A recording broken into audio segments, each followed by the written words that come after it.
Welcome to special debate నేను Chakri. Global పాలిటిక్స్లో పెను సంచలనం జరగనుందా? పశ్చిమాసియాలో యుద్ధ మేఘాలు నిలిచిపోనున్నాయా? కొద్ది రోజులుగా ప్రపంచాన్ని వణికిస్తున్న మూడో ముప్పు ముగింపు దశకు వచ్చినట్లేనా? అక్కడ శాంతి దిశగా అడుగులు పడనున్నాయా? అమెరికా ఇరాన్ మధ్య చారిత్రాత్మక ఒప్పందం కుదరబోతుందా? మధ్యవర్తిత్వ చర్చలు కొలిక్కి వచ్చాయా? అనుకున్నట్లు అన్నీ జరిగితే వారంలోగా వార్ ఆగుతుందా, లేదంటే చివరి క్షణంలో కొత్త ట్విస్టులు ఉంటాయా? అసలు యుద్ధం ముగిస్తే ఎవరు గెలిచినట్లు, ఎవరు ఓడినట్లు? యుద్ధం ముగిద్దాంపై ఇవాటి స్పెషల్ డిబేట్.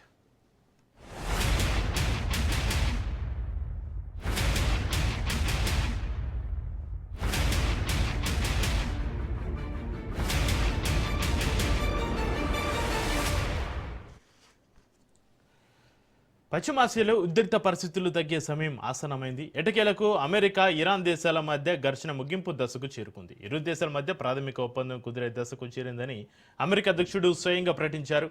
ఇప్పటిదాకా ట్రంప్ ప్రకటనలను ఖండిస్తూ వచ్చిన ఇరాన్ ఈసారి సానుకూలంగానే స్పందించింది. ట్రంప్ ఓ మెట్టు దిగి టెహ్రాన్ ప్రతిపాదనను అంగీకరించినట్లుగా తెలుస్తోంది. ఇరాన్లో శుద్ధి చేసిన యురేనియం ఎట్టి పరిస్థితుల్లోనూ ఆ దేశం చేతుల్లో ఉండొద్దని ట్రంప్ కొంతకాలంగా డిమాండ్ చేస్తున్నారు. అమెరికాకు అప్పగించాలని, లేదంటే నాశనం చేయాలని హెచ్చరించారు. అయితే తాజా చర్చల్లో అమెరికా ప్రెసిడెంట్ కాస్త తగ్గినట్లుగా కనిపిస్తుంది. శుద్ధి చేసిన యురేనియంను ఇరాన్లోనే ఉంచేందుకు ఆయన అంగీకరించినట్లుగా తెలుస్తోంది. కానీ ఐక్యరాజ్య సమితి ఇన్స్పెక్టర్ల పర్యవేక్షణలోనే ఉండాలని మెలికపెట్టారట.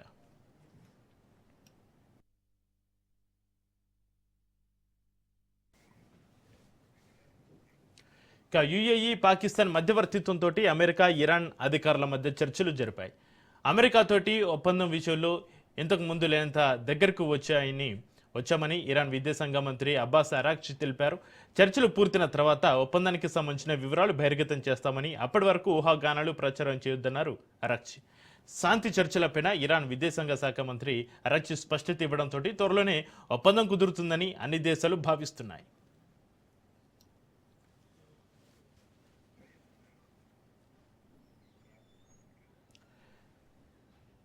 అమెరికా ఇరాన్ చర్చల్లో హర్ముజ్ జలసంధి కీలక అంశం. ప్రపంచ చమురు సహజవాయు సరఫరాల్లో 5వ వంతు ఆ మార్గం గుండా రవాణా అవుతుంది. యుద్ధం తర్వాత హర్ముజ్ జలసంధిని తెరవడానికి టెహ్రాన్ సిద్ధంగా ఉంది. అలాగే ఆర్థిక ఆంక్షల సడలింపుతో పాటుగా ఫ్రీజ్ చేసిన ఇరాన్ ఆస్తులను వాషింగ్టన్ రిలీజ్ చేయనుంది. ఇరాన్ అమెరికా మధ్య ఒప్పందం జెనీవాలో జరగనుంది.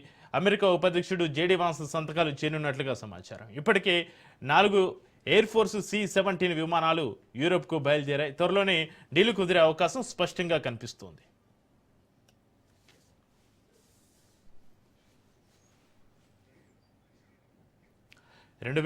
ఫిబ్రవరి 28న అమెరికా ఇజ్రాయెల్ మద్దతుతోటి ఇరాన్ పైన భారీ సైనిక చర్య ప్రారంభమైంది. ఇరాన్ అణు కార్యక్రమాన్ని అడ్డుకోవడం, ప్రాంతీయ భద్రతా ముప్పును తగ్గించడం, టెహ్రాన్ ప్రభావాన్ని కట్టడి చేయడమే లక్ష్యం. స్టార్టింగ్లో ట్రంప్, నెతన్యాహు ఒకే వైఖరితోటి ముందుకు సాగారు. ఇద్దరు కలిసి యుద్ధాన్ని ప్రారంభించినప్పటికీ యుద్ధ ముగింపు పైన విభేదాలు తలెత్తాయి. ఒకప్పుడు ఒకే వ్యూహంతో ముందుకెళ్లిన ఇద్దరు మిత్రులు ఇప్పుడు చెరో దారిలో నడుస్తున్నారు. చర్చల్లో ఇజ్రాయెల్ పాత్ర పరిమితంగా ఉండడం, ఇరాన్ అణు కార్యక్రమం పైన అమెరికా కొంత సడలింపు చూపుతుందనే అనుమానాలు నెతన్యాహు వర్గాన్ని ఆందోళనకు గురి చేస్తున్నాయి.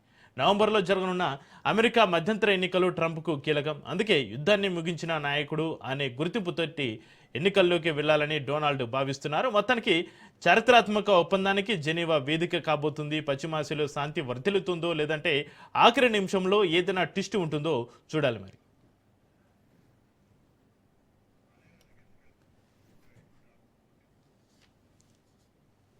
రైట్గా జెనీవా వేదికగా అమెరికా ఇరాన్ డీల్స్ పైన చర్చిద్దాం. మనకు అందుబాటులో ఉన్నారు ప్రముఖ రాజకీయ విశ్లేషకులు బండారు రామ్మోహన్ రావు గారు. రామ్మోహన్ రావు గారు, గుడ్ ఈవినింగ్ అండి. గుడ్ ఈవినింగ్ చక్రి, చెప్పండి. రామ్మోహన్ రావు గారు, ట్రంప్ మొదట్లో ఇరాన్ చేతిలో యురేనియం ఉండడానికి వీల్లేదు అని గట్టిగా చెప్పినటువంటి పరిస్థితి, కానీ ఇప్పుడు దాన్ని ఇరాన్లోనే ఉంచడానికి ఒప్పుకున్నారు. దీన్ని ట్రంప్ దౌత్యపరమైన వ్యూహం అనాలా, లేక ఇరాన్ మొండితనానికి అమెరికా లొంగిపోవడం అనాలా? ఏ విధంగా చూడాలి రామ్మోహన్ రావు గారు? రెండోను అంటున్నాను చక్రి, మీకు అట్లాగే రాజనీతి ప్రెస్ నమస్కారం. రెండో అంటున్నాను ఎందుకంటే పక్వానికి వచ్చింది. ముహూర్తం ఆసన్నమైన భావాలను ఎవరు ఆపలేరు అన్నట్టు ఇప్పుడు ఇద్దరికి కూడా అనుభవానికి వచ్చింది. అటు ఇరాన్కు, ఇటు అమెరికానేమో ఎట్లా యుద్ధం ముగిద్దామంటే వేఅవుట్ కోసం ఎదురు చూసింది. కానీ పీఠముళ్ళు వేస్తూ పాకిస్తాన్ లో 21 గంటల చర్చ, తర్వాత రెండో దఫా చర్చలు విఫలంగా ఉండవు. ఇవన్నీ చూసిన తర్వాత ఈ పీఠముళ్ళు ఇంకా పడితే కష్టం వచ్చి అమెరికా గ్రహించింది. ఇటుపక్క ఇరాన్ కూడా మొన్న డిసాలిటేషన్ ప్లాంట్ మీద మంచినీళ్ళు ఉప్పు నీళ్లు మంచినీళ్ళు చేసే ప్లాంట్ మీద దాడి చేయడంతో పాటు చమురు పవర్ మీద దాడి చేసే క్రమంలో ముఖ్యంగా అమెరికా హర్మజ్ జలసంధిలో కొంచెం ఆధిపత్యం కనపడే క్రమం కనపడేది వాళ్ళు. అందుకనే మెల్లగా ఇరాన్ కూడా దారికి వచ్చినట్టు అనేది. కానీ ఇరాన్ కంటే కొన్ని షరతుల విషయం అమెరికానే కొంత తగ్గింది అనుకోవచ్చు. అంటే తగ్గడం తప్పేం కాదన్నమాట. ఎందుకంటే ఇదే మొండిపడతలు పోతే ఇంకా 2-3 నెలలైనా కూడా యుద్ధం ఆగే పరిస్థితి లేదు. నిన్నటి దాకా వన్ వే ట్రాఫిక్. నిన్నటి దాకా అమెరికా అధ్యక్షుడు మాట్లాడిండు, ఇప్పటిదాకా ఇరాన్ నుంచి ఎలాంటి స్పందన లేకుంటే ఇవాళ ఉదయం వచ్చిన స్పందన అరాచి, ఇరాన్ విదేశాంగ మంత్రి అరాచి ప్రకటనతోని మొత్తం మీద 2 చేతులు కలిసి చప్పట్లయినాయి కదా, ఇద్దరు ఒక రకంగా అంగీకారానికి వస్తుందని మనకు అర్థమవుతుంది. కానీ ఇప్పటికి కూడా ఇరాన్ విదేశాంగ మంత్రి అరాచి మంచి ప్రకటన చేశారు. ఇప్పటికే ఊహాగానం చేయకండి, మేము పూర్తి స్థాయిలో ఒప్పందం కుదుర్చుకొని డాక్యుమెంట్ డ్రాఫ్ట్ తయారైన తర్వాతనే మేము వెల్లడిస్తాం. ఇప్పటిదాకా ఇంకా చర్చలు కొనసాగుతూనే ఉన్నాయని మాట అన్నారు. అన్నిటికన్నా ముఖ్యమైనదంటే ఈ చర్చలు ఎక్కడ కొనసాగుతాయి, ఎక్కడ సంతకాలు పెడతారంటే జెనీవా, స్విట్జర్లాండ్ రాజధాని కాకపోయినా స్విట్జర్లాండ్ లో అది మన పెద్ద నగరం. అసలు స్విట్జర్లాండ్ జనాభే దాదాపు 8 లక్షలు మాత్రమే జనాభా మొత్తమే. అటు ఇటలీ, ఇటు జర్మనీ, అటు ఫ్రాన్స్, ఇటు మనకు 4-5 దేశాల ఆస్ట్రియా, ఈ 4-5 దేశాల మధ్య ఉన్న వైవిధ్యభరితమైన ప్రకృతి సౌందర్యం గల దేశం స్విట్జర్లాండ్. జెనీవా ఒప్పందం చాలా సార్లు కుదిరింది. జెనీవాలో ఎందుకంటే అది వరకు ప్రపంచ శాంతి రాజధాని అంటాం మన జెనీవా. పక్కనే లేక్ ఉంటుంది, అద్భుతమైన ప్రకృతి సౌందర్యం. అట్లాగే మనకు అక్కడ చాలా రకాలుగా అంతర్జాతీయ సంస్థలు, యుఎన్ఓ అక్కడే ఉంది ప్రధాన కార్యాలయం, యునైటెడ్ నేషన్ ఆర్గనైజేషన్, అట్లాగే రెడ్ క్రాస్ అక్కడే ఉంది, WHO అక్కడే ఉంది. ఇట్లా చూసుకుంటే వందలాది ప్రపంచ ఆర్గనైజేషన్లు అక్కడే ఉన్నాయి. ఎందుకంటే శాంతి కాముక దేశం అనే పేరు దానికి. ముఖ్యంగా జెనీవా అయితే స్విట్జర్లాండ్ శాంతి కాముక దేశం, అందులో జెనీవాలో చాలా ఒప్పందాలు దొరుకుతున్నాయి కనుక జెనీవాలో ఇంకొక ప్రత్యేకత ఉంది మనకు. ఏంటంటే ఎప్పుడు కూడా మనకు ఎక్కడా కూడా ఇప్పటి వరకు స్విట్జర్లాండ్ దేశం దాదాపు 200 సంవత్సరాలు పైగా 1815 చేత ఏ యుద్ధంలో పాల్గొనలేదు. మొదటి ప్రపంచ యుద్ధం, రెండో ప్రపంచ యుద్ధం ఎక్కడ న్యూట్రల్ గా ఉన్నది, ఎప్పుడు కూడా శాంతి కాముక దేశంగా ఉన్నది కనుక అక్కడ ఒప్పందం కుదుర్చుకోవడం ఈజీ అనుకున్నారు. అట్లాగే అంతర్జాతీయ సంస్థలు అక్కడే ఉండడం, ఆర్థిక రంగంలో ప్రపంచంలో 1-2 స్థానాల్లో ఉండడం ఎప్పుడు కూడా, అట్లానే తలసరి ఆదాయంలో బాగా పేరునిగల నగరం దేశం, ఇట్లా అనేక ప్రత్యేకతలు ఉన్న ముఖ్యంగా స్విట్జర్లాండ్ జెనీవా నగరంలో ఈ ఒప్పందం కుదరబోతుంది. ముఖ్యంగా దావోస్ సదస్సు మనం చూస్తున్నాం, వరల్డ్ ఎకనామిక్ ఫోరం సదస్సు కూడా అదే స్విట్జర్లాండ్ లోని మరొక నగరం దావోస్ లో జరుగుతుంది చూస్తున్నాం. అది కూడా ప్రకృతి సౌందర్యం నగరం. అందుకనే అన్ని రకాల ప్రత్యేకతలు ఉన్నాయి ఇక్కడ. వాళ్ళ జెనీవా నగరం వేదికగా ఈ ఒప్పందం కుదరబోతుందంటే మనం ఆహ్వానించాలి. కుదరడానికి అవకాశం ఎక్కువ అంటున్నాను. ఎందుకంటే ఇద్దరు ప్రత్యర్థులు ఎక్కడైనా కూడాలంటే న్యూట్రల్ దేశం కావాలి కదా. దానికి పక్కన ఇప్పుడు మన భారతదేశం న్యూట్రల్ కాదా, అవును, కానీ పక్కన పాకిస్తాన్ చేయంగా మనం ఒక దుర్మార్గుడు ఉంటే పక్కన మనం కూడా దాంతో పాటు కలవాల్సి వస్తుంది, అంటే బదనం మనం కూడా పోయాల్సి వస్తుంది. కనుక అన్నిటికీ మధ్యవర్తిగా అన్ని రకాలుగా ఒక శాంతి కాముక దేశంగా ఉన్న జెనీవా, ముఖ్యంగా స్విట్జర్లాండ్ లో ఈ ఒప్పందానికి బీజాలు పడ్డాయి. మీరు అన్నట్టు UAE, పాకిస్తాన్ ఈ రెండు కూడా దీనికి కొత్త చర్చలకు ఒక రకంగా పునాది వేసినాయి. ఈ చర్చలు సఫలీకృతం కావాలని కోరుకుందాం. నిన్నటిదాకా కలగా మిగిలిన ఈ ఒప్పందం ఇవాళ సాకారం కాబోతుంది. ఇవాళ కాకపోతే రేపు కాకుండా ఎల్లుండి అనేది ఒక మాట మంచిది అంటున్నాను. దీనివల్ల 3 లాభాలు ఉన్నాయి. ఒకటేమో ఇప్పటిదాకా బాగా పట్టిన అమెరికా తన ఇరాన్ లో ఉన్న అణుశక్తికి సంబంధించిన శుద్ధి చేసిన యురేనియం ను ఇప్పటిదాకా మా దేశానికన్నా అప్పచెప్పండి, లేకపోతే మీ దేశంలో అయితే ఉండడానికి వీల్లేదు అంటే రష్యా లాంటి దానికి ప్రతిపాదన చేయలేదు, రష్యా లాంటి దేశానికి అప్పచెప్పినా పర్వాలేదు అన్నట్టు మాట్లాడింది. కానీ వీళ్ళు మొండి పట్టిండు మేము ఇంకెవరికి లొంగుతాం, ఎవరికి లొంగమని. కాకపోతే ఐక్యరాజ్య సమితి పర్యవేక్షణలో ఉంటుంది, కానీ మీ దేశంలో ఉంటుందని ఒక మేలి మలుపు ఒప్పందంలో ఉండబోతుంది. మరి ఐక్యరాజ్య సమితి ప్రధాన కార్యాలయం జెనీవాలో ఉంది. ఐక్యరాజ్య సమితిని ఇన్వాల్వ్ చేస్తున్నారా లేదా అంటే ఇప్పటికీ చేయలేదు. అసలు ఐక్యరాజ్య సమితి పర్మిషన్ తీసుకొని యుద్ధం మొదలుపెట్టిన అమెరికా కనుక యుద్ధం మొదలుపెట్టడానికి లేని పర్మిషన్ యుద్ధంలో ఈ ఒప్పందానికి తగుదనమ్మా అని వస్తుందా, అదే ఒక ప్రశ్న. రెండోది ఏంటంటే మొత్తం మీద ఇరాన్ పట్టుదల వల్ల అక్కడి యురేనియం శుద్ధి చేసిన యురేనియం మా దగ్గరే ఉంటుందని వాళ్ళకు సంతృప్తి పొందింది. కాకపోతే కొన్ని షరతులకు లోబడి షరతులు వర్తిస్తాయి. రెండోది హర్మజ్ జలసంధి. మొన్నటిదాకా హర్మజ్ జలసంధిని మాకు కూడా వాటా ఇవ్వండి, మేము కలిసి టోల్ వసూలు చేసుకుందాం, తోలు దిద్దాం అనే మాట అమెరికా అన్నది. మా వాకిట్లోకి వచ్చి మా గడపకి వచ్చి మీరు హర్మజ్ జలసంధిలో ఎట్లా వాటా అడుగుతారని చెప్పి ఇరాన్ వ్యతిరేకించింది. ఇప్పుడు మెల్లమెల్లగా ఇరాన్ అన్నదానికే వచ్చింది. ఇరాన్ ఆధీనంలోనే ఉంటది. కాబట్టి ఎలాంటి టోల్ లేకుండా అందరికీ అంతర్జాతీయ జలాలలో హర్మజ్ జలసంధి నుంచి ఓడలు పోవడానికి కల్పించాలి అని ఒక ఒప్పందం కుదురుతుంది. అప్పుడు అది కాదు మీరు ఫ్రీగా చేస్తే దాన్ని మేము కూడా ముందు నుంచి మేము వైదొలుగుతామని అమెరికా రెండోది ఒప్పుకున్నది. ఇట్లా ఒక రకంగా చెప్పాలంటే ఇరాన్ నుంచి ఏవైతే విదేశీ నిధులు ఫ్రీజ్ చేసింది ఇప్పటిదాకా అమెరికా, అవి విడుదల చేస్తామని కూడా ఒప్పుకుంది. ఇంకొక మాట ఉన్నది, అది ముందుకు రాలేదు కానీ అది ముందుకు వస్తే మళ్ళీ మొదటికి వస్తుంది అనిపిస్తుంది నాకు చక్రి. దానిలో ఏంటంటే ఇప్పటి వరకు ఈ యుద్ధం జరిగింది, మరి భవిష్యత్ కాలంలో మాతో యుద్ధం చేయం, మా మీద దాడి చేయమని హామీ ఇవ్వాలని ఇరాన్ కోరుకుంటుంది. మరి ఆ ఒప్పందంలో అది ఉందా లేదా అని అనుకుంటుంది. కానీ అది కనుక ఇరాన్ మళ్ళీ ముందుకు తీసుకొస్తే మళ్ళీ చర్చలు మొదటికే వస్తాయి అనుకుంటున్నాను. ఇప్పుడు నేను చెప్పిన 3 అంశాలు కనుక ఏకీకృతం అంగీకారానికి వస్తే యుద్ధం ముగిసే అవకాశం ఉంది. దానిలో కూడా కొన్ని షరతులు వర్తిస్తున్నాయి. అందుకని ఇప్పుడు అందులో ముఖ్యంగా హార్మోజ్ జలసంధిని మన విడుదల చేసిన నెల రోజుల లోపల పూర్తి స్థాయిలో అందరికీ అందుబాటులో తీసుకురావాలి. ఒకవేళ అప్పుడు జరిగితే 2 నెలల దాకా మీ తెరువు మేము రాము, మీ ఆర్థిక వ్యవహారాలు జోక్యం చేసుకొని మిగతా 2 నెలలు సరిగ్గా చూసిన తర్వాత, అంటే 90 డేస్ తర్వాత మేము మళ్ళీ నిర్ణయం తీసుకుంటాం అమెరికా ఒక షరతు పెట్టింది. దానికి ఇరాన్ కూడా అంగీకరించినట్టు ఉన్నది. ఎందుకంటే మీరు సక్రమంగా ఉంటే మీ తెరువు మేము రాం అని అంటుంది. కనుక సక్రమంగా వాళ్ళు ఉంటారా ఒళ్ళు దగ్గర పెట్టుకొని వీళ్ళు కూడా మరి భేషాలు పోకుండా అమెరికా అధ్యక్షుడు కూడా కొంతవరకు సమయం పాటిస్తారా చూడాలి. ఇప్పటికైతే శుభం కాదు పడే అవకాశం కనబడుతుంది.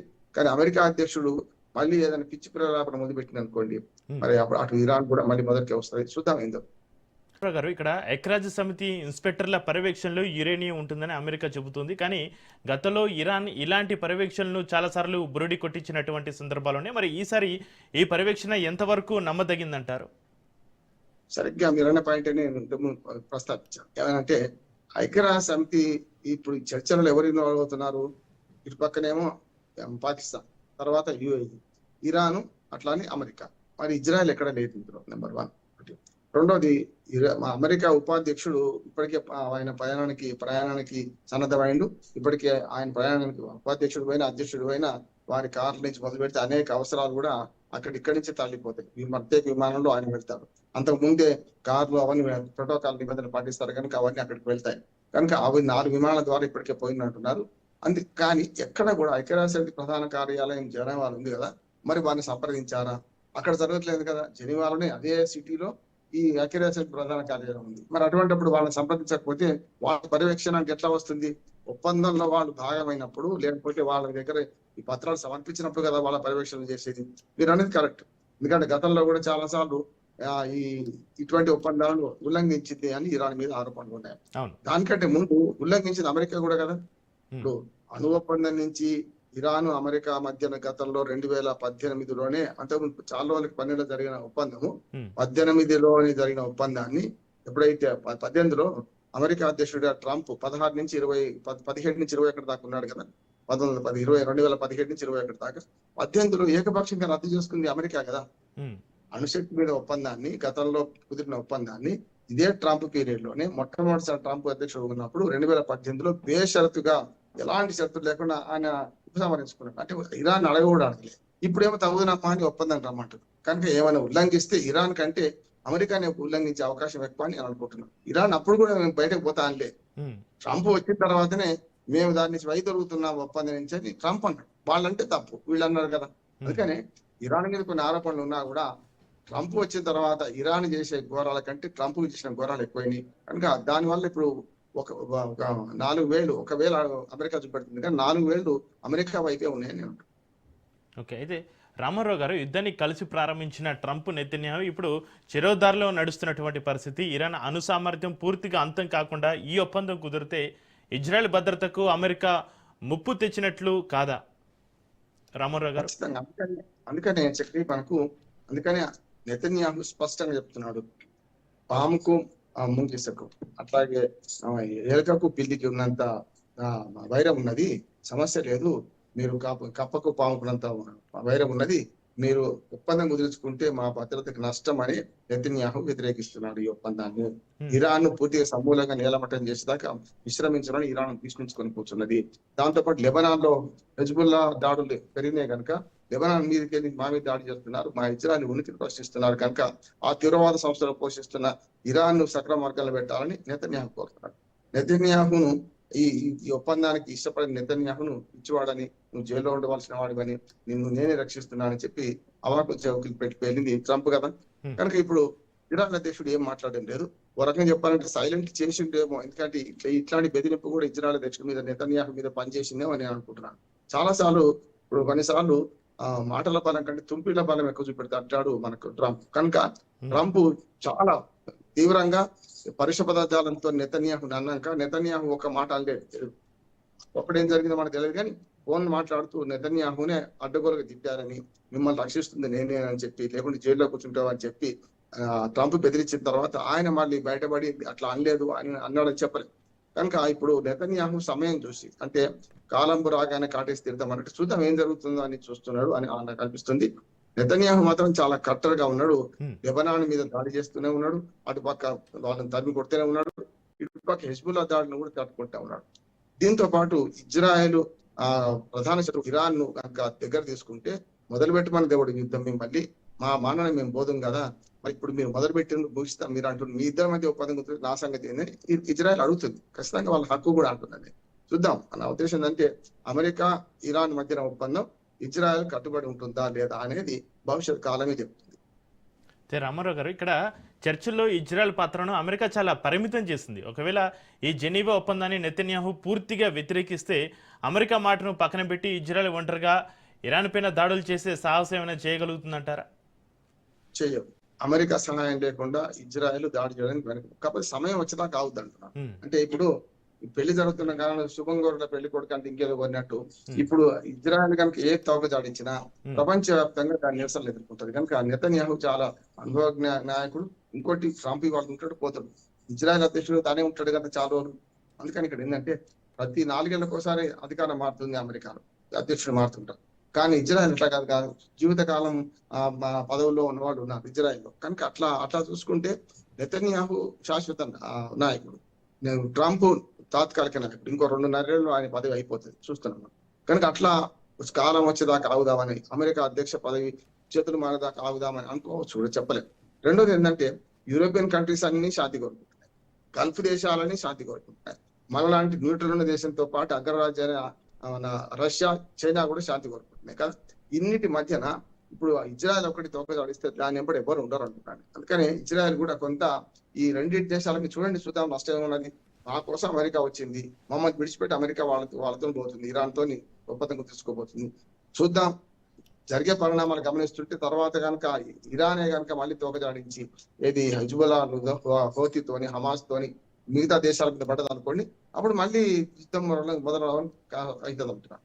అయితే ఇంకొక మాట ఏంటంటే ప్రపంచంలో ఒక శుభవార్త ఏంటంటే, ఒకవేళ ఈ ఒప్పందం నిజంగానే కుదిరితే ఒక నెల రోజుల్లో అన్ని ఓడలు ఫ్రీ అయినాయి అనుకోండి, అంటే దానికి 2 నెలల టైం ఇచ్చారు. అంటే హర్మోజ్ జలసంధి పూర్తిగా తెరవబడి ఎలాంటి ఆంక్షలు లేకుండా, టోల్ లేకుండా ఓడలన్నీ బయలుదేరాలని ఇచ్చారు. 2 నెలల తర్వాత 2 నెలల దాకా వేచి చూస్తారు. ఒకవేళ ఇరాన్ కనుక మళ్ళీ మొదటికి వచ్చింది అనుకోండి, అప్పుడు ఇజ్రాయెల్ మొదటి దాడి చేస్తాను నేను. ఓకే. అయితే రామారావు గారు, నవంబర్లో జరగబోయే అమెరికా మధ్యంతర ఎన్నికల కోసమే ట్రంప్ ఇంత తొందరగా యుద్ధాన్ని ముగించి శాంతి దూత ఇమేజ్ తెచ్చుకోవాలని చూస్తున్నారా? అమెరికా అంతర్గత రాజకీయాల కోసం పశ్చిమాసియా భవిష్యత్తును పనంగా పెడుతున్నారా ట్రంప్? అచ్చంగా మీతో పూర్తిగా చూపిస్తున్నాను చక్రి. ఎందుకంటే మధ్యంతరాలు రాబోతున్నాయి. సెనేట్ లో కానీ హౌస్ ఆఫ్ రిప్రజెంటేటివ్స్ లో కానీ మార్పులు వస్తాయి కదా. తమ మెజార్టీ సాధించకపోతే ఇప్పటికే చూశారు కదా, 100 మంది ఉన్న సెనేట్ లో 57 మంది ఉండి కూడా ఒక రకంగా 4 ఫిరాయించి అక్కడ దెబ్బతిన్నాడు. అట్లా హౌస్ ఆఫ్ రిప్రజెంటేటివ్స్ లో కూడా 400 పైకి ఉంటే అక్కడ అదే పరిస్థితి తయారైంది. కానీ దానికి వ్యతిరేకంగా తీర్మానాలు అయింది. అట్లాగే అమెరికా ప్రజలు కూడా యుద్ధాన్ని కోరుకోవడం లేదు, ట్రంప్ తెంపరితనాన్ని ప్రశ్నిస్తున్నారు. చాలా చోట్ల నిరసన ప్రదర్శన జరిగింది, 2 సార్లు జరిగింది. 2500 చోట్ల సుమారు 1 కోటి మంది, 97 లక్షలు అంటున్నారు, 1 కోటి మంది ప్రదర్శన చేశారు. అంటే ఇంటా గెలవలేకపోతున్నాడు. ఇప్పుడు అట్లాగే మధ్యంతర ఎన్నికలు వచ్చిన సందర్భంలో పార్లమెంట్ లో సీట్లు కావాలి కదా. అందుకని ఇప్పటికే 9 దేశాలు యుద్ధాలాపిన అని చెప్పి బిడలాపిస్తున్న ట్రంప్ రేపొద్దున ఈ పదవి యుద్ధంగా ప్రకటించుకోవడానికి ఓ రకంగా చెప్పాలంటే గ్రౌండ్ ప్రిపేర్ చేసుకుంటున్నారు. అన్నిటికంటే ముఖ్యం ఆర్థికంగా హోమ్లాండ్ సెక్యూరిటీ డబ్బులు అయిపోయినాయి. ఇవాళ ఆర్థికంగా కునాలిపోయింది. 7 నుంచి 8 లక్షల కోట్ల రూపాయలు మన కరెన్సీ లెక్క పెట్టాలంటే అమెరికా యుద్ధం మీద ఖర్చు పెట్టింది, ఇరాన్ మీద యుద్ధంలో. కానీ 8 లక్షల కోట్ల రూపాయలు మా టాక్స్ పేయర్స్ పని మీరెట్లా ఖర్చు పెడతారని అమెరికా ప్రజలు అడుగుతున్నారు. దానికి సమాధానం చెప్పుకోవాల్సి ఉంది. అంతేందుకు తన సలహాదారుల దగ్గర వాళ్ళు కూడా, ఎలాన్ మస్క్ ఎప్పుడో పోయిండు, అట్లాగే రామస్వామి ఎప్పుడో పోయిండు, ఇప్పుడు తన విదేశాంగ సలహాదారు ఆఖరికి ఉపాధ్యక్షుడు జేడి వాన్స్ కూడా దీనికి యుద్ధానికి అనుకూలంగా లేడు, యుద్ధం ముగించాలని కోరుకుంటున్నారని వార్తలు వస్తున్నాయి. లోపల ఏం జరిగింది తెలియదు కానీ బయటకైతే ఆయన దాన్ని ఖండిస్తున్నాడు కనుక అందుకని జేడీ వన్స్ చూడండి 2 సార్లు చర్చలకు ఆయనే పంపుతున్నాడు. అమెరికా అధ్యక్షుడు పోతే మొత్తం ఒకటే దెబ్బలు తెగొట్టి ఇచ్చేస్తాడు. అంటే దురుసు మాట మాట్లాడతారు, అక్కడ చర్చలు జరగవు. కనుక సంయమనం పాటించి జేడీ వన్స్ పంపిస్తున్నారు. పాకిస్తాన్ లో 21 గంటల చర్చలు ఆయనే పోయిండు. ఇప్పుడు జెనీవా చర్చలకు కూడా ఆయనే తయారైంది. కనుక ఒక సంయమనం పాటించే లీడర్ కోసం వెతుకుతున్నారు.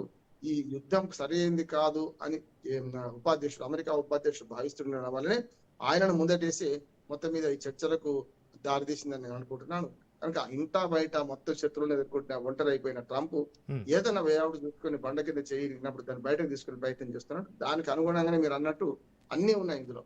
అది సెనేట్ ను ప్రసన్నం చేసుకోవాలి. కొత్తగా ఎన్నికలు జరిగి మధ్యంతర ఎన్నికల్లో మళ్ళీ వచ్చేది రేపు 2025లో జరిగినాయి కనుక 25 నుంచి ఆయన ఉన్నాడు కనుక 29లో మళ్ళీ 25 చివరిలో జరుగుతాయి ఎన్నికలు కనుక అప్పటిదాకా మరి ఈ సెనేట్ లో తన మెజార్టీ నిరూపించుకోవాలంటే ఈ మధ్యంతర ఎన్నికలను ఖచ్చితంగా వాడుకోవాలి. అందుకనే యుద్ధం ముగించిన అని ఒక మాట మాట్లాడి మీరు అన్నట్టు డెమోక్రాట్స్ విమర్శను ఎదుర్కొంటాడు. అట్లాగే రిపబ్లికన్ పార్టీ వ్యక్తులు కూడా ఆయన వ్యతిరేకిస్తున్నారు కనుక పార్టీలోని వాళ్ళని కాపాడుకునే ప్రయత్నంగా దాన్ని చూడొచ్చు ఈ పరిణామం. Right, thank you Bandaru Ramarao గారు, మీ అభిప్రాయాన్ని షేర్ చేసుకున్నందుకు. ఇది వాటి స్పెషల్ డిబేట్. చూస్తూనే ఉండండి రాజ్ న్యూస్.